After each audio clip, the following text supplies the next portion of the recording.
থাকি বলেন এই দিক খুঁজে পাবো, কিন্তু তোমার সেলুন ওপেনিং এ যাবো কিনা আমি জানি না, কারণ আপনাকে আসতেই হবে। এরপর প্রতিদিনই সে আমার সাথে যোগাযোগ করতেছে, কি অবস্থা, কোথায় আছেন, আপনার সাথে দেখা গেছে, এ করতে করতে ডেট ফালাইলো। তো আমরা আন্তরিকভাবে দুঃখিত যে আমাদের প্রথম ওপেনিং এর ডেট ছিল 25 তারিখ, এরপর ওটাকে চেঞ্জ করা হলো 30 তারিখ, এরপরে 8 তারিখ আজকে চলে আসলো সেই শুভক্ষণটা। আমরা আজকে আসলাম, ওপেনিং হইলো, এখানে অনেক গুণী গুণী মানুষজন ছিল, তার মধ্যে আমি একজন ছোট মানুষ ছিলাম, আয় বছরে বড়, কাজ করবো অনেক ছোট আমি। কেক কাটতে বললো, কেক কাটলাম, ভালোই লাগলো। সেলুনটা অনেক বড়, কয়েকটা চেম্বার আছে, আবার গেমিং জোন আছে, অনেকে গেম খেলতেছে। কাবিলা গেম খেলতেছে, ওয়ান এন্ড অনলি কাবিলা, আমার খুব পছন্দের আর্টিস্ট।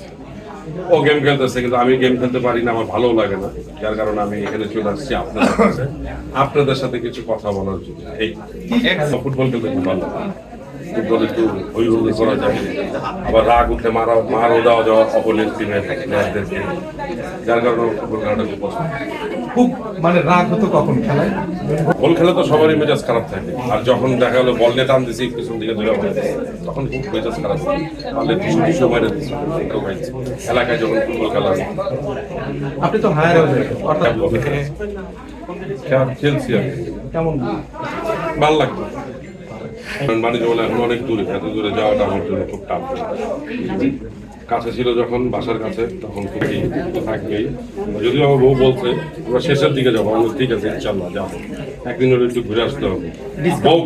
বউকে অ্যাটলিস্ট খুশি করতে, বিড়ম্বনাকে বিড়ম্বনা মনে করলে হবে না, এনজয় করতে হবে। কারণ আমি মনে করি এই খ্যাতিটা আল্লাহর একটা রহমত আমার কাছে, এই রহমতটাকে আমাকে ধরে রাখতে হবে। আমি যতদিন ধরে রাখতে পারবো ততদিন আমার কাছে তোমার আসবে, আমি ধরে রাখতে পারবো না, হয়তো এখন আমার কাঁধে ধরে ছুরি দিচ্ছে, তখন আমার বাপ মা তুমি গালি দিবে। এই আমার ডিরেক্টর, আমার কমান্ডার কাজল আরিফিন নবী, প্রতিটা ডায়লগ সে বলে দেয় আমাকে, খালি বলো তুমি বলো, আমি বলে দেই, না হলে বলে আবার বলো, এইভাবে বলো, আমি ওই বলতে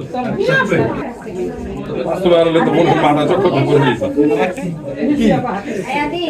চক্কর খাইতো না। 50,000 টাকা চারটে গাড়ি, কথা অনেক টাকা, এই যুগে অনেক টাকা। যদি 50,000 টাকা আপনি গিফট পেতেন এই মুহূর্তে, আপনি প্রথম কোন কাজটা করতেন? 50,000 টাকা গিফট পেলে শপিং করতাম। কি থাকতো স্বপ্নে? কাপড় চোপড়।